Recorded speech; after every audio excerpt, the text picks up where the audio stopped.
This episode is brought to you by Allstate. Some people just know they could save hundreds on car insurance by checking Allstate first, like you know to check the date of the big game first before you accidentally buy tickets on your 20th wedding anniversary and have to spend the next 20 years of your marriage making up for it. Yeah, checking first is smart. So check Allstate first for a quote that could save you hundreds. You're in good hands with Allstate. Savings vary. Terms apply. Allstate Fire and Casualty Insurance Company and Affiliates. Northbrook, Illinois. Whole Foods Market has Thanksgiving gatherings covered. First things first, reserve your no antibiotics ever fresh whole turkey today, starting at $2.99 a pound. Or go with their organic spiral cut bone-in ham, full of seared-in flavor. For sides, choose Whole Foods Market grab-and-go platters. Go even further and get your whole meal catered. Just order online by November 26th. Get Thanksgiving ready at Whole Foods Market. Terms apply.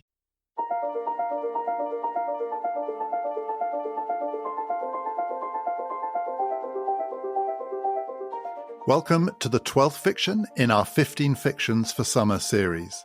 Today, I'm talking about Margaret Atwood's magnificent but horrifying dystopia of the near American future, The Handmaid's Tale.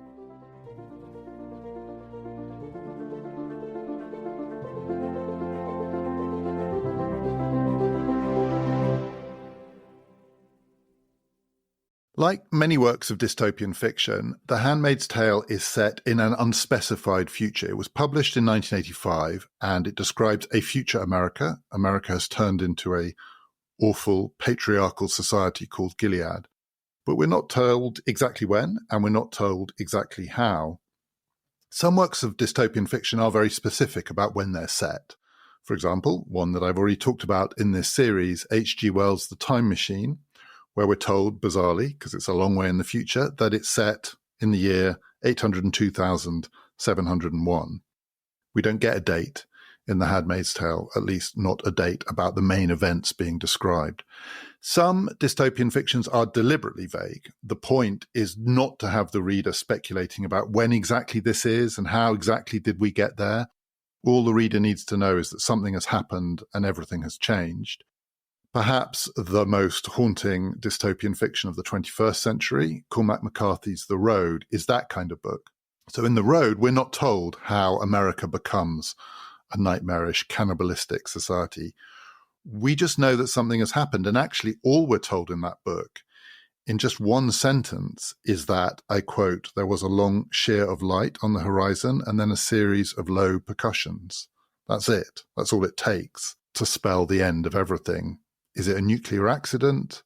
Is it nuclear war? Is it something else? That is just the event horizon of the story. Everything else happens in its own time, its own world.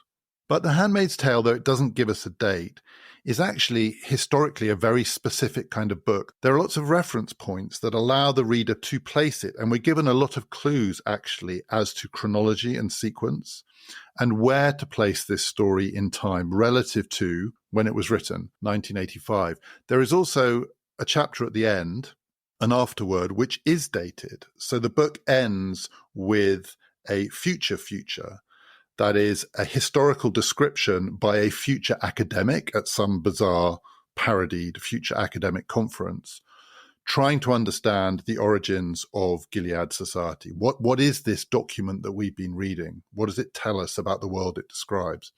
And with that, we're given a very specific date. The academic conference happens on June the 25th, 2195. So it's 200-ish years in the future, where a bunch of pompous academics are trying to understand what is this story that we've been reading. And in that final chapter, that afterward, we are given actually quite a lot of clues as to what has been going on that turned America into Gilead. But in the main body of the novel, the story of Offred as told by Offred, the lead character, her smuggled memoir, this is a document that is secretly composed in order to describe the horror of her life for people who need to know what has happened to America. In that part of the text, we're also given quite a few clues as to when and how to place this story. And there's one in the middle which is very specific and actually does allow one to say when the action of A Handmaid's Tale is meant to take place. In the middle of the story, Offred is remembering her childhood, and she spends quite a lot of time remembering things from the time before America became Gilead. She remembers from her childhood a TV program that she saw when she was young about the Holocaust. We're told explicitly this was a documentary that she watched about the time when the Jews were killed in death camps in ovens. That's what she remembers. So we know this is a documentary about something that happened between 1941 and 1945. And the documentary is an interview with a woman, we are told, describing those events with the hindsight of 40 or 50 years. So it's sort of 40, 45 years later. An old woman, who was the mistress, the lover of one of the commanders of a death camp. And Offred remembers seeing an interview with this old woman who is brittle and poised and groomed and is still 40 years on trying to hold together her justification for having been complicit in horror. And that's why she remembers it, a woman trying to justify her complicity in the horror of a man, because she is the lover of a man who is killing people on an industrial scale. And clearly in this documentary, she is being asked by her interviewers 40 years later to justify herself. And Offred remembers the justification being that it wasn't her business to inquire into what he got up to. It was her business to comfort him at night. This was clearly a man with a difficult and terrible job. And it's reminiscent a little of the film that just came out this year, The Zone of Interest, about the women behind the men who did the killing. And this woman in this documentary says, it wasn't for me to question what he was doing. It was for me to comfort him. But Offred remembers a couple of other things about the documentary. One is that at the end of that program, when she saw it as a child, it finishes with a caption that says, a few weeks after the recording of this interview, the subject of the interview committed suicide. So this woman, whoever she was, held it together in a poised but brittle way for 40 years, and then she broke. In the end, she broke. The other thing that Offred remembers is that she was young enough when she saw this documentary to be confused and to think, because it was about people being killed in ovens, and she then associated ovens with baking and cooking, she somehow got it into her head that the Nazis had eaten the Jews. They'd baked them, they'd cooked them, they'd eaten them, which, if nothing else, tells us that she must have been a pretty young child. A teenager's not going to think that. So we can say that 40 years after the Holocaust, which would take us to roughly 1985, the year that The Handmaid's Tale was published, Offred, the lead character, was maybe 7 or 8 years old. And we are also told that Offred, when the book is being written, the events that are being described in real time, is in her late 30s, 37 or 38 years old. And we know this in part because she is a handmaid. Her job is to become pregnant and to produce a child who will be raised by another woman in a society where fertility has become the most prized thing, but also the source of oppression. And so she knows that time is running out for her. And that dates the action of the book. 40 years on from the Holocaust takes us to 1985, and 30 years on from 1985 takes us to 2015. That is when this book is set. It is set roughly 30 years ahead of the date that it was published, which means when it was published, this is a futuristic account. But for us already in 2024, this is a future, an imagined future that is past. 30 years ahead for Margaret Atwood is now 10 years behind for us. But the other thing to say about 2015 in this book, as seen from 1985, is that it's a future, but it is not a futuristic future. Nothing, almost nothing about Gilead, the world described in The Handmaid's Tale, is like a sci-fi version of the future. It's almost all made up of elements from the past, some of it from the distant past. This is a retro future. Gilead is a society which is anchored in the past. It's a before 1985 set after 1985. And all sorts of different elements, quite historically specific elements, go to make up this society. It's an amalgam of things that have already happened. Some of it goes back to the founding of the United States, to its origins. It is set, we are told, in this future, the academic conference where the dry as dust academics are trying to piece together what is this document that they found. And they conclude that it is happening in Maine, in a town called Bangor in Maine, in New England, in the northeastern United States. And it clearly echoes a centuries-old version of American life, Puritanism, the Puritan origins of some aspects of American society, the hierarchy, the patriarchy, the repression, the biblical literalism. Even the costumes have a Puritan feel to them. It also echoes pre-Civil War America. It echoes a society that was once founded on slavery, because in Gilead, women try to escape. They are effectively enslaved for reproduction, and they try to escape. And escaping from Gilead, as escaping from the American South before the Civil War, meant trying to move north to get out. And Atwood describes the means of escape as what she calls the underground female road. Women smuggled out, smuggled north, in this case, not from the southern to the northern states, but from the north of the United States, from Gilead to Canada. Canada is the way out. And then from Canada, if you're lucky, over to Britain, across the ocean. We are told that at the time of Gilead, the future, 2015, but also weirdly the past, there are in Britain, in England, free the women societies of people who are trying to emancipate the women who are trapped in Gilead and to get them out, to rescue them, just as there were anti-slavery societies in Britain in the first half of the 19th century, and movements to try and emancipate slaves from the horror of the world in which they were trapped. This is a 17th century, an 18th century, a 19th century world.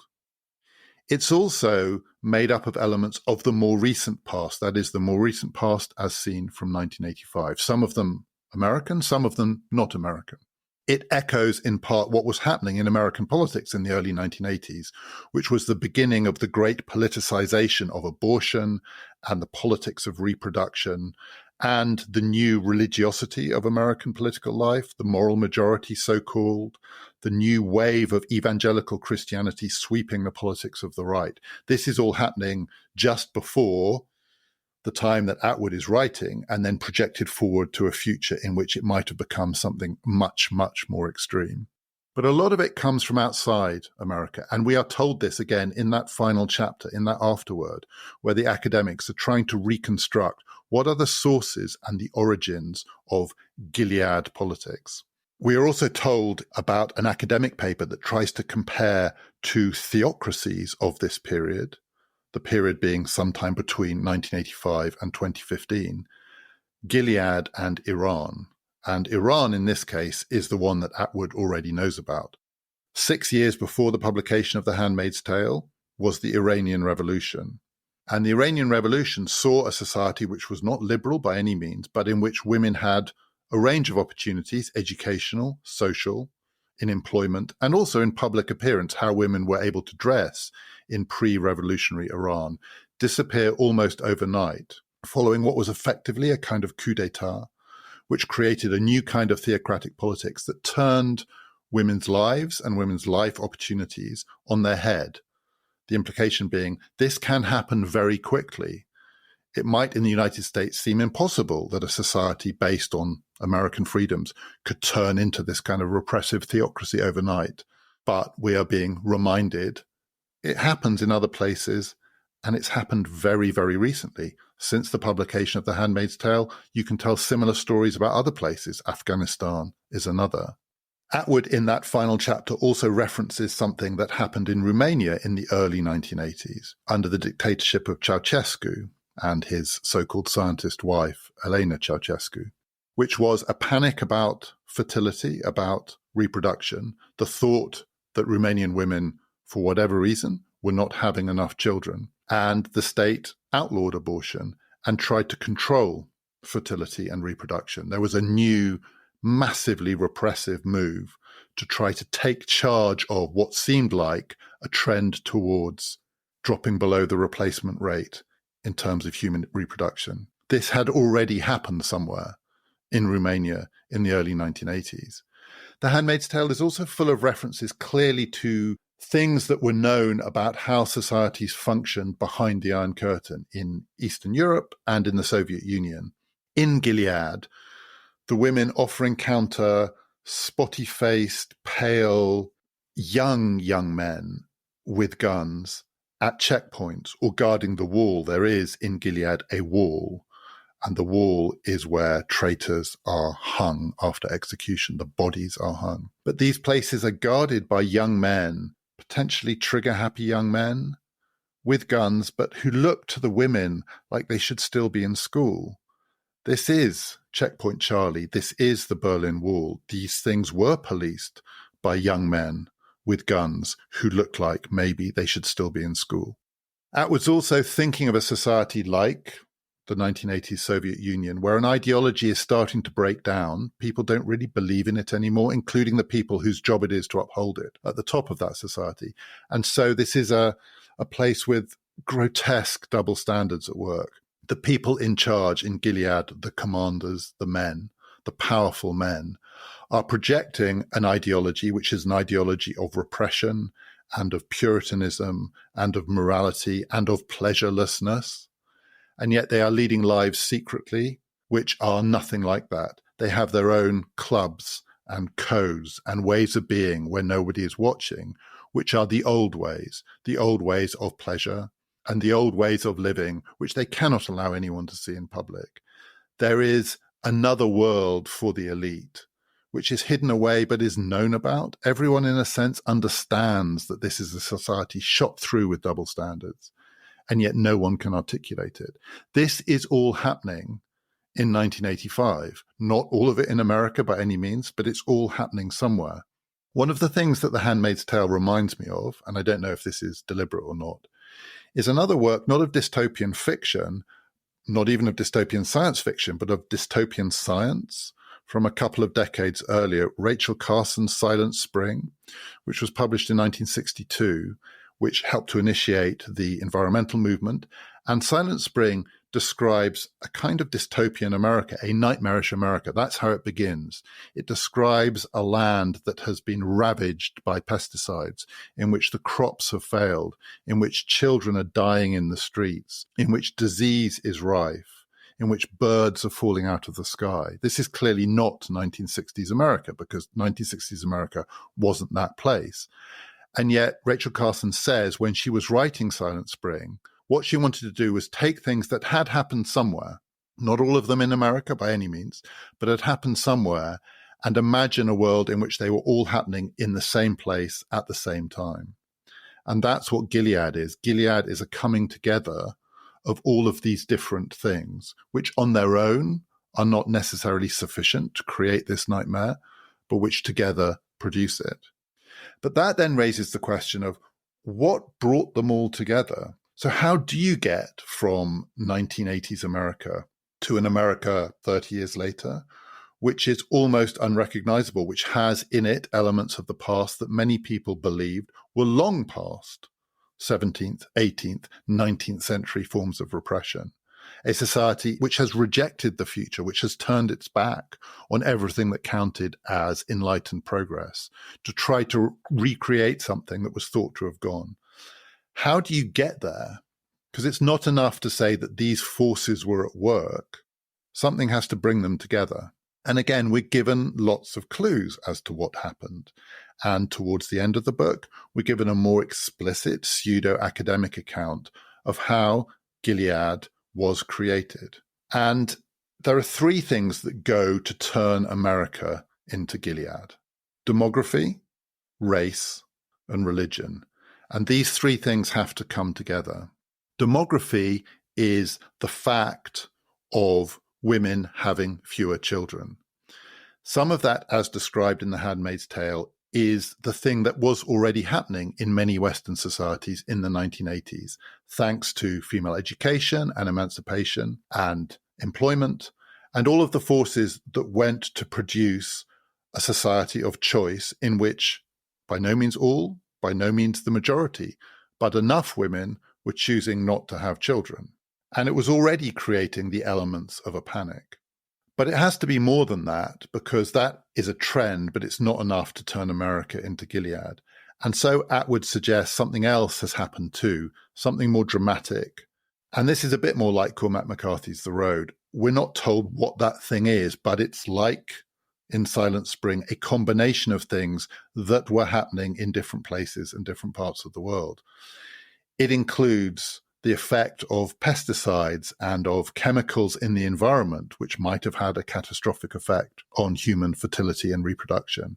It includes what are described as atomic events and accidents, fallout from breakdowns at nuclear power plants, something that was also happening in the late 70s and the early 80s.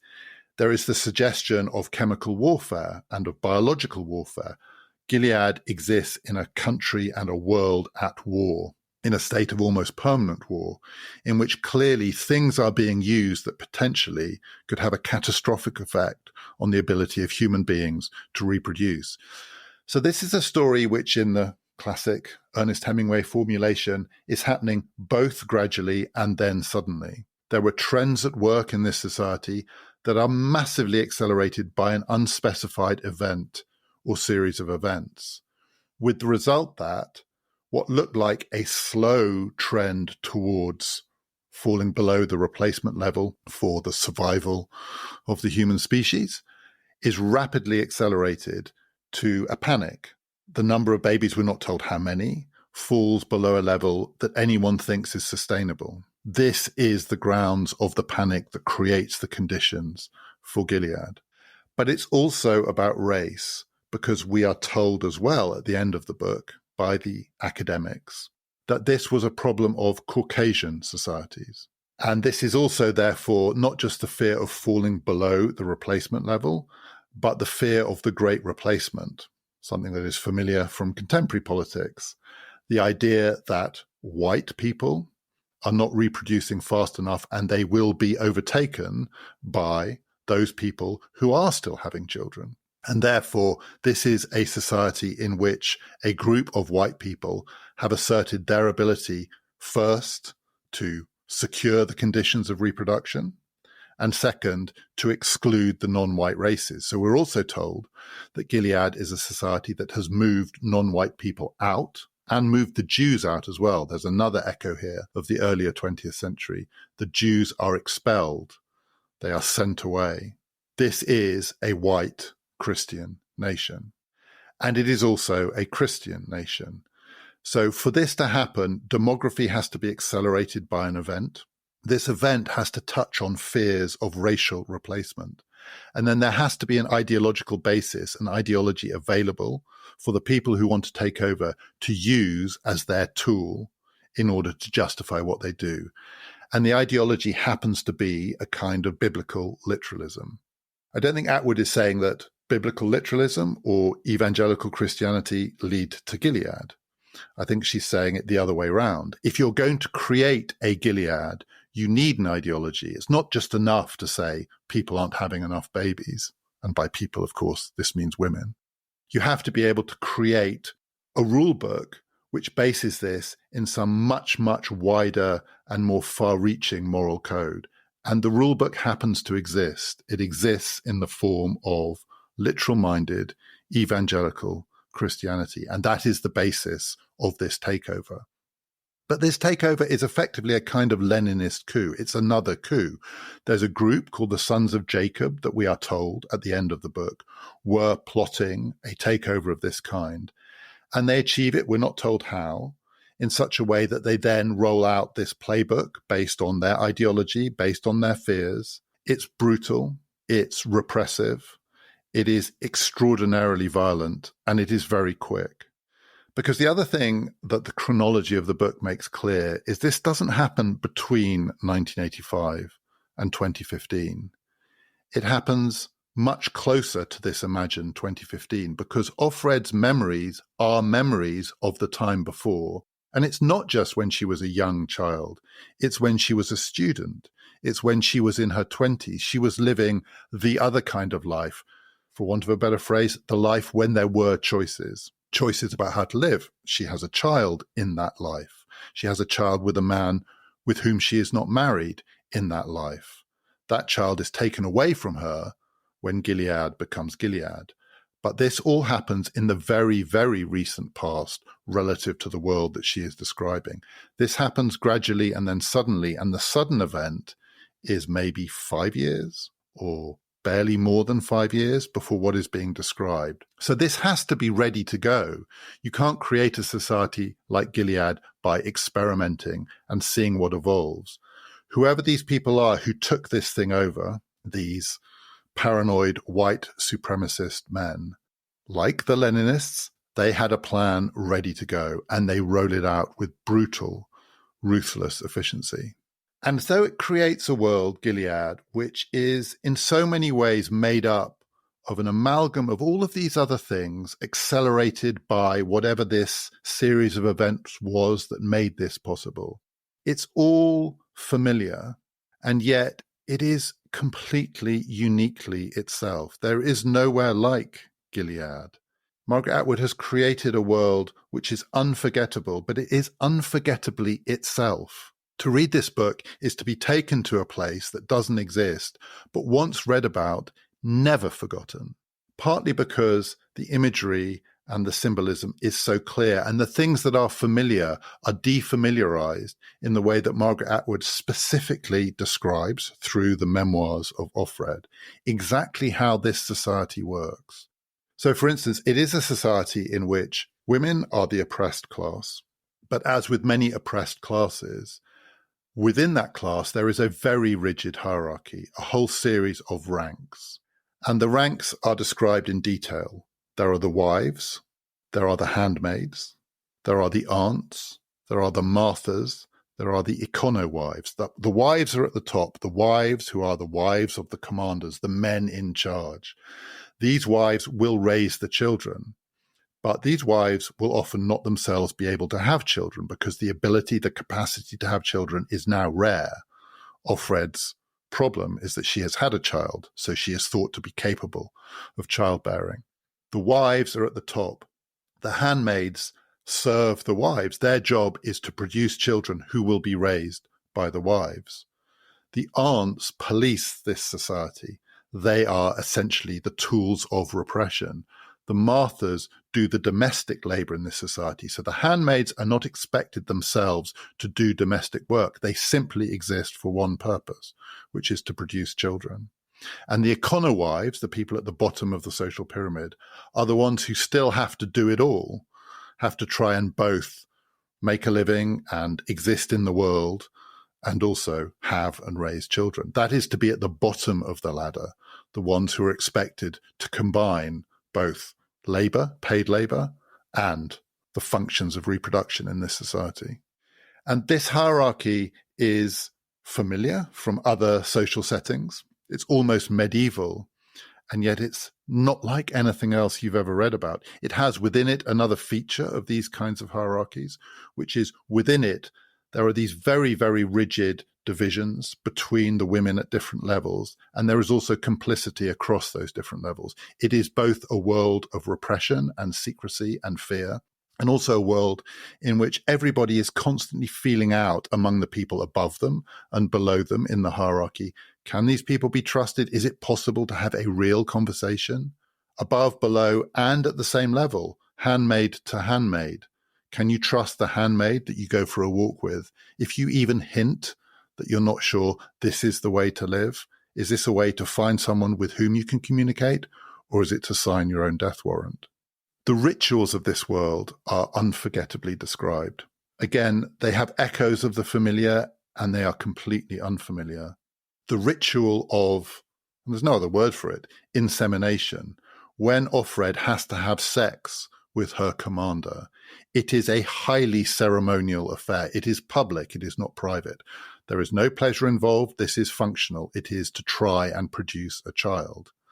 But it's also profoundly hierarchical. Again, it's medieval. It's like a medieval court where when the king has sex with a woman, this is a ceremonial event because it might produce an heir. But in this case, it cannot be with his wife because his wife is not capable of producing an heir. And yet this child has to be the child of his wife because the hierarchy depends on it. And so what you get is a description of the sexual act in which a man has sex with a woman, and that woman lies, as the book says, with her head on the pelvic bone of the woman who will raise the child. One woman lying with her legs open behind another woman who rests her head on that woman's pelvic bone, and the second woman is being penetrated by the man. Once read, never forgotten. The book also defamiliarizes the things that come from the past. At one point, Offred says of her own life that she is a refugee from the past. So in the words of another very different kind of novel, L.P. Hartley's The Go-Between, its famous opening line, "The past is another country. They do things differently there."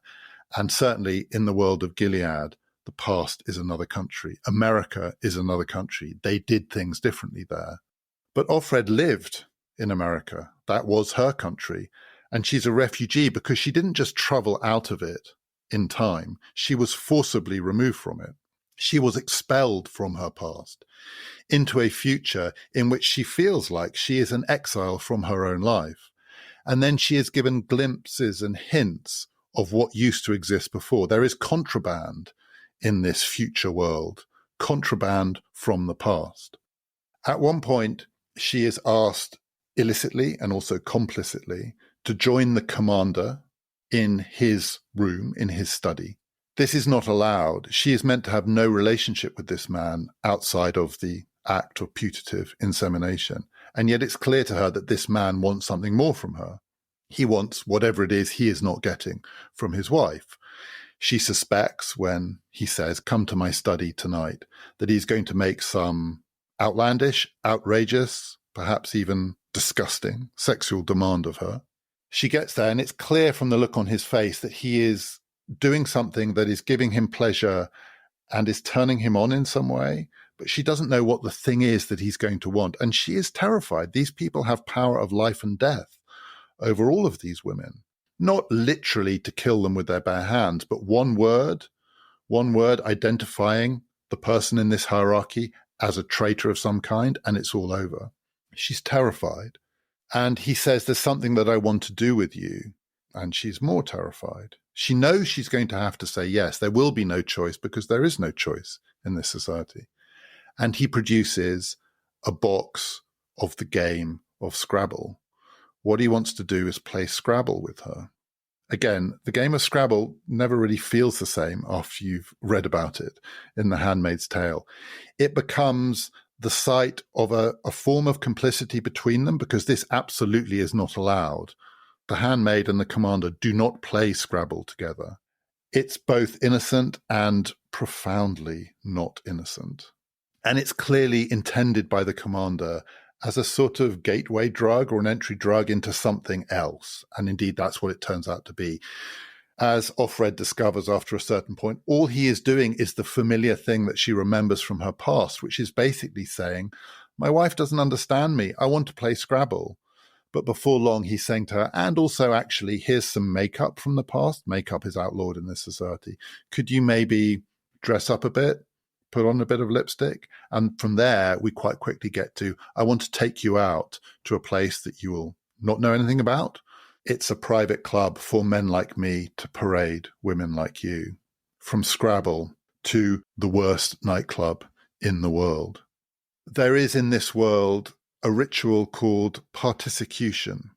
And particicution is what happens when a political enemy of the state is to be killed, but it's decided that the most efficient way to kill men who are enemies of the state is to tell a group of women that these men have been found guilty of rape, and then to throw them to this group of women to be kicked and beaten to death. And that is called particicution, a participatory execution. And a particicution is described in this book. And again, it has echoes of things that are familiar. It sounds a bit like, before it actually happens, the scene at the end of Shirley Jackson's terrifying short story, The Lottery, in which a group of people in a small American town take part in what is clearly a form of ritual sacrifice, where suddenly what is familiar and recognizable social codes of behavior leads to death, violent death. It's also, Atwood says at the end of the book, based on something that she was dimly aware of when she was writing it, which was a Canadian exercise regime, a sort of gym workout, which was called participation and action. This is particicution. It's a kind of workout. And it's also something from your worst nightmares. For the women as well as for the man, it is an act of unimaginable brutality. The club that Offred is taken to by the commander is a kind of Playboy club. So there are women there dressed in bunny outfits from the previous time, from the earlier time. Some of these costumes have been rescued, and the women are meant to dress as these creatures from the past. This is a kind of Playboy club. The women are simply paraded around. And at the same time, it's like a nightclub in a death camp. It's also like something from the zone of interest. Everything about the place reeks of death, the possibility of death. Many of the women are being worked to death in this place. And one of the women in this club says, "This is terrible, but everywhere else is worse." And none of us have got that long left. It's the familiar and the deeply unfamiliar all at the same time. Is it prophetic? Is this combination of what was known even in 1985 extrapolated through some future event to a future in which it all comes together to produce the nightmare? Is it prophetic?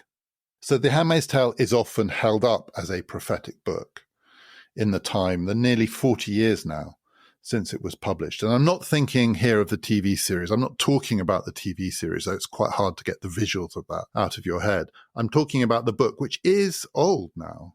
It's more than a generation old. But over those 40 years, it comes up a lot as a book that seemed to foresee something that was happening in America and in the wider world as well. When Roe versus Wade was repealed almost exactly 2 years ago this week, there was a lot of talk about The Handmaid's Tale, a turning back to a past that many people thought had been left behind, the removal of choice from women by a society that seemed to be dominated by a politics of a certain form of evangelical Christian religion, a politics in which certain kinds of male power were being exercised through institutions that excluded women, to create a world which might end up being a world that was a horrible reminder of perhaps even quite a distant past.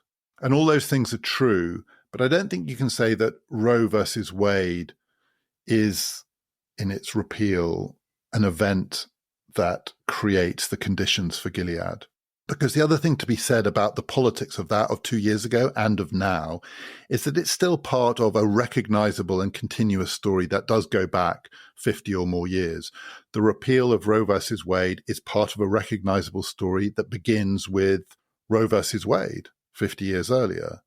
The role of the Supreme Court, the role of democratic politics in America. We are now in a time where, because of a decision of the Supreme Court, the politics of abortion has been thrown back to the states, the individual states in the United States, and very, very different outcomes are happening in different places. It's also been politicized as a weapon in democratic elections.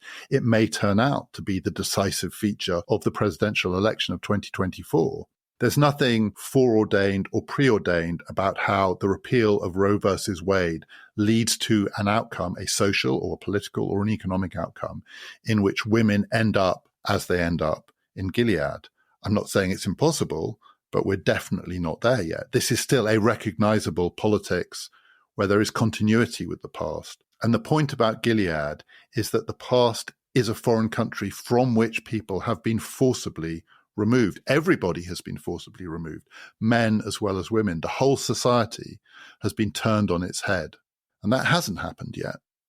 What I think feels more prophetic in a way about this book over the last 40 years is the demography, the demographic underpinning of this story, because something that certainly has accelerated over that period in many societies, less so the United States, though in parts of the United States, more so actually in other developed societies like Japan, South Korea, the societies of Southern Europe, Spain, Greece, Italy, is rapidly declining birth rates, way, way below the replacement level.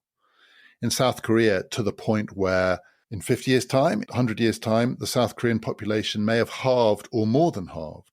And in which, in a place like South Korea, there are movements that are explicitly trying to create for women the possibility of choosing to opt out of the whole package that would in the past have been associated with a woman's reproductive role. So in South Korea, there is now what is called the 4B movement, in which young women are pledging to renounce, to choose to renounce the four things that traditionally made up a woman's role. They will not have children. They will not get married. They will not engage in sexual acts with men. They will not even go on dates. Men are out of this picture. Women are choosing to live lives which reject that past. And in some of these societies, it is creating the beginnings of a panic on the part of or on behalf of men. And there are some societies in the world, of which India is the preeminent example, China to a lesser extent.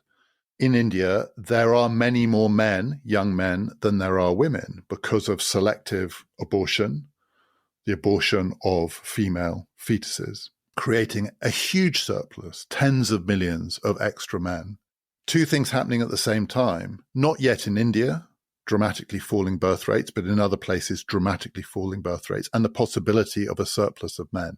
At one point, one of the characters, the commander, in the Society of the Handmaid's Tale in Gilead, explains to Offred, to his handmaid, that the reason all of this had to happen was someone had to do something, not about the women, but about the men. That is, these societies were turning into societies where there were men with nothing to do. There were men with no purpose and no justification, men who had been excluded. And these men needed a role, so a role is created for them by creating a grotesque, patriarchal society built around the politics of biology and reproduction. It's a big leap from there being men with nothing to do to Gilead. But that's partly how it happens. In this society's own account of its origin story, something had to be done for the men. And we're nowhere near that yet, but there are hints, there are suggestions of a politics that goes way beyond the repeal of Roe versus Wade, a politics which is aggressively about the need for human reproduction, built on a panic, partly a racial panic, about replacement, in which white women in particular are thought not to be having enough children. There is a politics of this in the United States. This is more Elon Musk than it is Donald Trump. Donald Trump has recognized if he wants to be president, he has to tread very, very carefully around Roe versus Wade.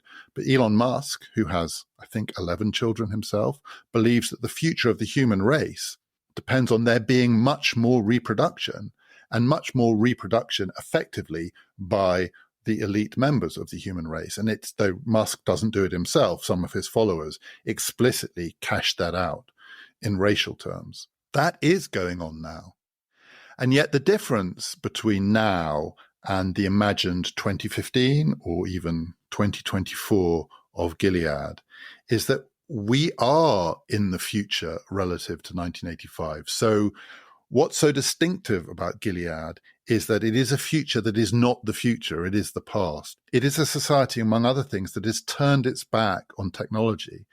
So another dystopian fiction that is echoed in The Handmaid's Tale is Samuel Butler's classic late 19th century novel Erewhon, which is the book in which a society is discovered that has declared war on machinery, turned its back on technological progress. And Gilead is like that too. The machines in Gilead are really retro. The cars are retro. Everything about this society feels retrogressive. The domestic labor is very physical. It is very manual. There are no gizmos and gadgets. There are walls and boys with guns and men with big 1950s style cars. And the clothing and the atmosphere all reeks of the past. At one point, Offred says of this society that she remembers, of course she remembers, that it used to be possible when a woman was pregnant to discover the sex of the baby. But those machines have been outlawed. Ultrasound has been banned in this society. It is a turning back to an age of biology, a world in which physical limits have been re-established, of physical violence. People are kicked to death in this world. We don't live in that world. We live in the world of 40 years of technological acceleration. It's nothing like Gilead, not even in Iran, not even in Afghanistan. The technology is everywhere. And that means, I think, that if there is going to be a massive panic about declining birth rates, there are three possibilities here. I mean, this is putting it a bit crudely, but there are basically three possibilities if the fear takes hold that human beings, and by human beings, the fear will be channeled against women are not having enough children. And that societies, therefore, are effectively committing a form of suicide. And that's the panic in Gilead. This is a society which will kill itself unless this small group of people assert their authority over it and recreate this hierarchy. If that panic takes hold, there are three possibilities, one of which is the Gilead possibility, which is compulsory reproduction in one form or another. It doesn't have to be this exact form, but if human beings stop having children, one thing that human societies might do is to start to compel human beings to have children, not just to incentivize them, as happens in many societies, including South Korea, where there are cash bonuses. It's never enough to try and tempt particularly women to re-enter the reproductive economy. Not just incentives, but compulsion. That has to be a real possibility that might happen, and that would be a nightmare. That is the dystopia. The second route for these societies is immigration. If there aren't enough people, you can import people. You can open your borders. There are still many parts of the world in which plenty of children are being born. These are often poorer parts of the world. If richer societies need more human beings, we're not running out of human beings, but it does require a politics of openness to people from other cultures, other societies. And that's hard. We know that's hard. And in places like South Korea, like Japan, the politics of that are almost impossible. These are not societies that are comfortable with opening themselves up to people from other places. It's true in Southern Europe, perhaps to a lesser extent, but the politics of immigration is toxic. And the idea that immigration is straightforwardly a solution to declining birth rates looks like a stretch. And then the third possibility is robots. If there aren't enough people, and people aren't going to be forced to have children, and societies are not going to open their borders to allow people from elsewhere, not just refugees, but voluntary migrants to come in. The third possibility is artificial people. Maybe we're on the cusp of being able to create workers and other productive individuals who are AIs or robots.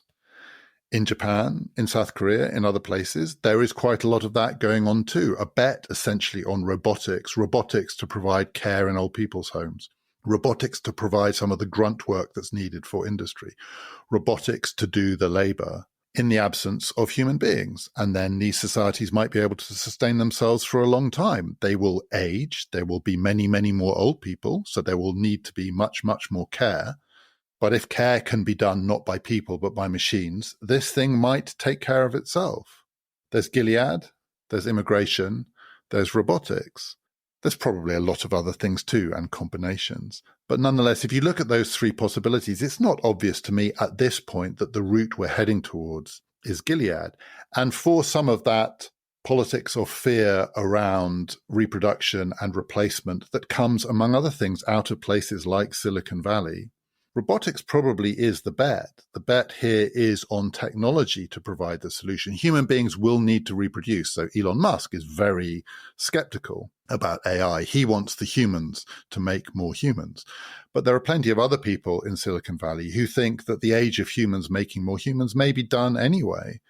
And this is the age now to properly embrace the possibility of post-human or hybrid human or non-human futures in which human flourishing is still possible, but we don't need to do it by tying ourselves to the biology of reproduction.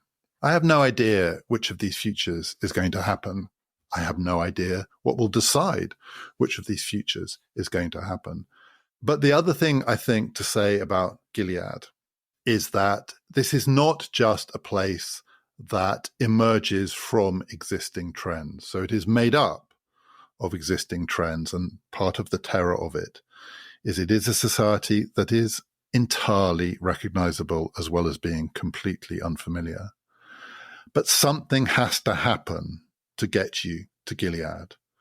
Something has to happen politically, in the sense that a society like the United States only becomes Gilead if there is an armed takeover. There has to be a coup. There has to be a group, a sect, with an ideology and with the means, including the weapons and the people, to take over the state. You don't necessarily need a lot of them. Lenin showed that. And they do it in part, it's hinted in the book, by creating a kind of false flag event in which there are assassinations, there is a terrible terrorist incident that is blamed on Islamic terrorists, and that allows the suspension of the constitution, the takeover of the state, and then these people take charge. But it requires the other events as well. Whatever these things are that have happened, the nuclear accidents, the chemical warfare, the pesticides, the failures of the natural environment, the things that have destroyed the capacity of human beings to live what had until that point been the familiar rhythms of a natural existence, within which then human beings can exercise a choice. They can opt out of those rhythms of natural existence. But something happens to radically interrupt that rhythm, and that's the thing that creates the opportunity. And the thing that is hard to imagine from now is a future after an event like that. But it would also be a false kind of optimism to say, if you extrapolate from the trends of now through those possibilities that I described, it's hard to see that the trends of now lead to Gilead, because Gilead is not the result of a series of trends. It is not the result of a demographic progression towards a society in which patriarchy of the most brutal kind reasserts itself. Gilead is what happens when those trends collide with catastrophe. And then when catastrophe happens, anything is possible. And the implication here is that the catastrophe could be anything. It could be war. It could be some horrific accident of some kind, some accidental leak of something into the atmosphere, into the natural world that radically interferes with how human beings are able to live, that interferes with our biology. It could be anything. It hasn't happened yet. But that's the point of The Handmaid's Tale. It hasn't happened yet. We're well beyond 2015. It still hasn't happened. In Atwood's imagining, it has already happened by 2015. But you would have to be very optimistic to think that it could never happen. And if the thing that hasn't happened yet does happen, whatever that thing is, then indeed anything is possible, including Gilead.